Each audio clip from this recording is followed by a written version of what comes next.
ತಂದು ಒಕ್ಕರ್ಸ್ಕೋಬೇಕಾಗಿತ್ತ. ಇವನಿಗೆ ಯಾರು ಹಾಕ್ಕೊಟ್ರೋ ಗೊತ್ತಿಲ್ವಲ್ಲ. ಈಗ ಇವನು ಏನು ಮಾಡ್ತಾನೋ. ಈಗಿಂದೀಗಲೇ ಮನೆ ಖಾಲಿ ಮಾಡ್ಕೊಂಡು ಹೋಗಿ ಅಂದರೆ ಏನು ಮಾಡಲಿ? ಕಷ್ಟಪಟ್ಟು ಕಟ್ಸಿದ ಮನೆ ಏನಪ್ಪ ಮಾಡಲಿ? ಏನ್ರಿ ಒಂದು ನಿಮಿಷ ಬರ್ತೀರಾ? ಹಾಂ ಸರ್, ನೀವು ಕುಡಿತಾರೆ, ಒಂದು ನಿಮಿಷ ಬಂದೆ.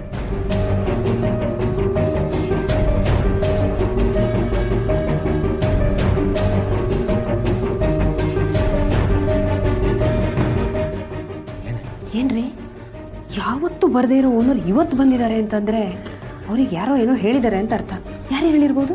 ಯಾರಿಗೆ ಗೊತ್ತೇ, ನನಗೊಬ್ಬರ ಇಬ್ಬರು ದುಶ್ಮನ್ಗಳು ಊರು ತುಂಬ ಇದ್ದಾರೆ. ಯಾರೋ ಹಾಕ್ಕೊಟ್ಟಿರ್ತಾರೆ.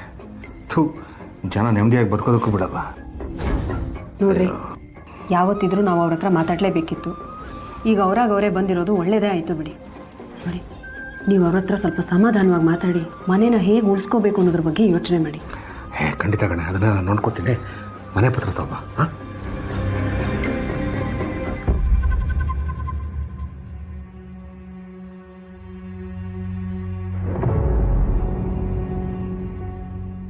ನಿಮಗೆ ಈ ವಿಷಯನ ಹೇಳಿದ್ಯಾರು ಸರ್? ಈಗ ಆ ವಿಷಯ ಮುಖ್ಯ ಅಲ್ಲ. ನನ್ನ ಸೈಟಲ್ಲಿ ನೀವು ಹೇಗೆ ಮನೆ ಕಟ್ಟಿದ್ರಿ? ಸರ್, ಅದು ಮಿಸ್ಟೇಕ್ ಆಗಿ. ಹೇಗ್ರಿ ಮಿಸ್ಟೇಕ್ ಆಗುತ್ತೆ? ನಿಮ್ಮ ಹತ್ರ ಪತ್ರ ಇಲ್ವಾ? ಅದರಲ್ಲಿ ಜಾಗದ ನಂಬರ್ ಇದೆ ತಾನೆ? ಇಷ್ಟೆಲ್ಲ ಇದ್ಮೇಲೆ ಮಿಸ್ಟೇಕ್ ಹೇಗಾಗತ್ತೆ? ಏನೋ ಮನೆ ಕಟ್ಬಿಟ್ಟಿದ್ದೀವಿ, ಆಮೇಲೆ ನೋಡ್ಕೊಂಡ್ರಾಯ್ತು ಅಂತನಾ? ಅಲ್ಲ ರೀ, ನೀವು ಮನೆ ಕಟ್ಟಿದ್ಮೇಲೆ ನನಗೊಂದು ವಿಷಯ ತಿಳಿಸ್ಬೇಕಾಗಿತ್ತಾನೆ? ಹೇಳ್ತೀನಿ ಸರ್, ಅದು ಸ್ವಲ್ಪ ಕನ್ಫ್ಯೂಸ್ ಆಗಿಬಿಟ್ಟು. ವೀಣಾ, ಆ ಮನೆ ಪತ್ರ ತಮ್ಮ. ಏನಾಯ್ತಪ್ಪ? ಯಾಕೆ ಹೇಗೆ ಮಾಡ್ತಿದೀಯಾ ಜಯಂತ್? ತುಂಬಾ ಭಯ ಪಟ್ಕೋತಿದೀಯ ನೀನು. ಚಿಕ್ಕವನಿರುವಾಗಿಂದ ನಿನ್ನ ನೋಡ್ತಾ ಇದ್ದೀನಿ. ತುಂಬಾ ಧೈರ್ಯವಾಗಿದ್ದೆ, ಒಂದಿನೂ ಈ ರೀತಿ ಭಯ ಪಟ್ಕೊಂಡಿಲ್ಲ. ಏನಾಯ್ತಪ್ಪ? ತುಂಬಾ ಧೈರ್ಯವಾಗಿರ್ತಾ ಇದ್ದೆ. ನೋಡು, ನಿನ್ನ ನನ್ನಿಂದ ನೋಡೋಕೆ ಆಗ್ತಿಲ್ಲ. ಬಾ, ಮೊದಲು ಡಾಕ್ಟರ್ ಹತ್ರ ಹೋಗೋಣ ಬಾ. ಡಾಕ್ಟರ್ ಎಲ್ಲ ಬೇಡ ಶಾಂತಮ್ಮ, ನನಗೆ ನಾರ್ಮಲ್ ಆಗಿದ್ದೀನಿ. ನಾರ್ಮಲ್ ಆಗಿದ್ದೀನಿ ಅಂತೀಯಾ? ಈ ರೀತಿ ಭಯ ಪಟ್ಕೋತಿದ್ಯಾ? ಏನಾಯ್ತಪ್ಪ? ತಮ್ಮ, ಯಾಕೋ ಇತ್ತೀಚೆಗೆ ಮನಸ್ಸು ತುಂಬ ವಿಚಲಿತ ಆಗ್ತಾ ಇದೆ. ರಾತ್ರಿ ಹೊತ್ತು ನಿದ್ದೆ ಬರ್ತಿಲ್ಲ. ಕಣ್ಣು ಮುಚ್ಚಿದ್ರು ಯಾರೋ ನನ್ನನ್ನು ಹಿಂಬಾಲಿಸ್ತಾ ಇದ್ದಾರೆ, ನನ್ನನ್ನು ಹಿಡಿತಾ ಇದ್ದಾರೆ. ಅದೇನೋ ಕೆಟ್ಟ ಶಾಂತಮ್ಮ. ಯಾವಾಗಿಂದ ಹೀಗಾಗ್ತಿದೆ? ದಿನಗಳಿಂದ ಶಾಂತಮ್ಮ. ನೀನು ಸಾವಿನ ಮನೆಗೆ ಹೋಗಿ ಬಂದಿಯಲ್ಲ, ಅದಕ್ಕೆ ಹೀಗಾಗ್ತಿರ್ಬೋದು. ಹೇಳ್ತಾ ಇದ್ದೀರಿ ಶಾಂತಮ್ಮ? ಸಾವಿನ ಮನೆಗೆ ಹೋದ್ರೆ ಹೀಗೆಲ್ಲ ಆಗುತ್ತಾ? ಎಲ್ರಿಗೂ ಹಾಗಾಗಲ್ಲ. ತುಂಬಾ ಹತ್ತಿರದವರು ತೀರ್ಕೊಂಡ್ರೆ ಹೀಗಾಗುತ್ತೆ. ನೀನ್ ಪದೇ ಪದೇ ಅವ್ರ ಮನೆಗೆ ಹೋಗ್ತಿದ್ಯಲ್ಲಪ್ಪ, ಅವ್ರನ್ನ ತುಂಬಾ ಹಚ್ಕೊಂಡಿದ್ದೆ. ಆ ನೆನಪು ನಿನ್ನನ್ನು ಕಾಡ್ತಾ ಇದೆ. ನೀನೇನು ಭಯ ಪಟ್ಕೋಬೇಡ. ದೇವಸ್ಥಾನಕ್ಕೆ ಹೋಗಿ ಒಂದು ಪೂಜೆ ಮಾಡಿಸು, ಒಳ್ಳೇದಾಗ್ಲಿ ಅಂತ ಕೇಳ್ಕೊ, ಎಲ್ಲ ಸರಿ ಹೋಗುತ್ತೆ. ಸರಿ ಶಾಂತಮ್ಮ. ಎದ್ ಬಾ, ತಿಂಡಿ ತಿನ್ನುವಂತೆ. ಸರಿ ಶಾಂತಮ್ಮ, ನಾನು ಬರ್ತೀನಿ.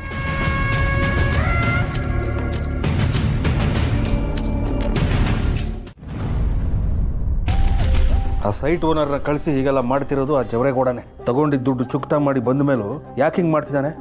ಮನೆ ಹಾಳ. ಈ ಬಡ್ಡಿ ಇದ ಸಂತೋಷ ಅವತ್ತಿಂದ ಒಂದು ಫೋನ್ ಮಾಡಲಿಲ್ವಲ್ಲ. ಈಗ ನೋಡು, ನಾನು ಫೋನ್ ಮಾಡಿ ಅವನು ಕೊಡೋ ಟಾರ್ಚರ್ನ ತಡ್ಕೊಳಕ್ಕಾಗಲ್ಲ ಅವನ ಕೈಲಿ.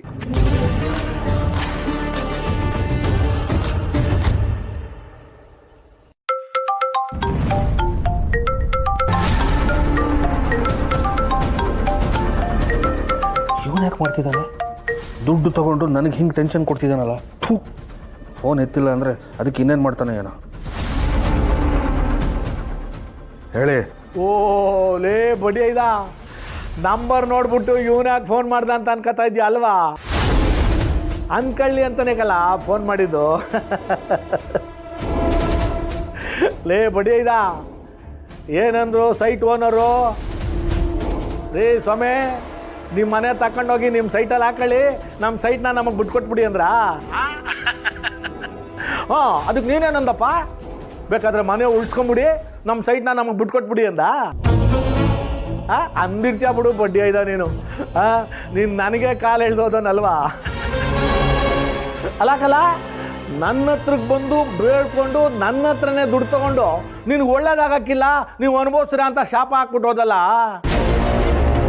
ಅವತ್ತೇನಂದೆ ಅನುಭವಿಸ್ತೀರ ಗೌಡ್ರೆ ಅಂದ್ಬಿಟ್ಟು ಹೋದೆ ಅಲ್ವಾ ಲೇ ಬಡ್ಡಿ ಐದ್ನೆ ತಡ್ಕೊಳ್ಳ ಈಗಿಂದ ನಾನು ಕೊಡೋ ಕಾಟಕ್ಕೆ ನೀನು ಯಾವ್ಯಾವ ಥರ ಅನುಭವಿಸ್ತೀಯ ಅಂತ ನಾನು ನೋಡ್ತಾನೆ ಇರ್ತೀನಿ. ನಾನು ಕೊಡೋ ಕಾಟಕ್ಕೆ ನೀನು ತಪ್ಪಿಸ್ಕೊಳಕ್ಕೆ ಆಗಕ್ಕಿಲ್ಲ. ನೀನು ನನ್ನ ಮುಂದೆ ಒಂದು ಸಣ್ಣ ಉಳಾಕಳ. ಈ ಜವರೇಗೌಡನ ಹತ್ರ ಚೆನ್ನಾಗಿದ್ರೆ ಈ ಜವರೇಗೌಡನು ಚೆನ್ನಾಗಿರ್ತಾನೆ. ಇಲ್ಲರಲ್ಲ ಆಟ ಎಲ್ಲ ಆಡಕ್ಕೆ ಬಂದ ಅಂದ್ರೆ ಒಂದು ಮಟ್ಟದವರೆಗೂ ನೋಡ್ತಾನೆ. ಆಮೇಲೆ ನಾನೇ ಏನು ಮಾಡ್ತೀನಿ ಅಂತ ನನಗೆ ಗೊತ್ತಾಗಿಲ್ಲ. ಇನ್ನು ಮುಂದೆ ನಿನಗೆ ಗೊತ್ತಾಯ್ತದಕ್ಕಲ್ಲ ಈ ಜವರೇಗೌಡ ಏನೇನು ಮಾಡ್ತಾನೆ ಅಂತಲೇ. ಅವತ್ತು ನೀನು ನನಗೆ ಶಾಪ ಹಾಕ್ಬಿಟ್ಟೋದೆ ಅಲ್ವಾ, ತಡ್ಕೊಳ್ಳ. ನಿನ್ನನ್ನು ಎಲ್ಲಿಗೆ ತಂದು ನಿಲ್ಲಿಸ್ತೀನಿ ಅಂತ ಅವತ್ತು ನೋಡಿ ಅಂತ ತಡ್ಕೊಳ್ಳ ಲೇ. ಯಾಕೆ ಸರ್ ಈಗೆಲ್ಲ ಮಾಡ್ತಿದ್ದೀರಾ? ಏನೋ ನಿಮ್ಮ ಹತ್ರ ತೊಗೊಂಡಿದ್ದ ದುಡ್ಡನ್ನ ನಾನು ನಿಮ್ಗೆ ವಾಪಸ್ ಕೊಡೋದಕ್ಕೆ ಸ್ವಲ್ಪ ಟೈಮ್ ಹಿಡಿದಿರ್ಬೋದು, ಆದರೆ ವಾಪಸ್ ಕೊಟ್ಟಿದ್ದಾನೆ. ಮತ್ತೆ ಯಾಕೆ ಹೀಗೆಲ್ಲ ಮಾಡ್ತಿದ್ದೀರಾ? ಯಾಕೆ ಅಂದರೆ ಅವತ್ತು ನಮ್ಮ ಮನೆ ಗಂಡ ಬಂದು ಬಾಯಿಗೆ ಬಂದಂಗೆ ಮಾತಾಡ್ಬಿಟ್ಟೋದಲ್ಲಪ್ಪ, ಅದಕ್ಕೆಯ. ಜಿಗಣೆ ಥರ ರಕ್ತ ಏರಿದ್ರಲ್ಲ, ನೀವು ರಕ್ತ ಕಾರಿ ಸಾಯ್ತೀರ ನೋಡ್ತಾ ಇರಿ. ನೋಡ ಸಂತೋಷ, ಯಾರ ಹತ್ರ ಹೆಂಗ್ ಮಾತಾಡ್ಬೇಕು ಅಂತ ಹೊಸಿ ನೋಡಿ ಕಲ್ತ್ಕೋ. ಯಾರ ಹತ್ರ ತಲೆ ಬಗ್ಗಿಸಿ ಮಾತಾಡ್ಬೇಕು, ಯಾರ ಹತ್ರ ಎದೆ ಉಬ್ಬಿಸಿ ಮಾತಾಡ್ಬೇಕು ಅನ್ನೋದನ್ನ ನೋಡ್ಕೊಂಡು ಕಲಿ.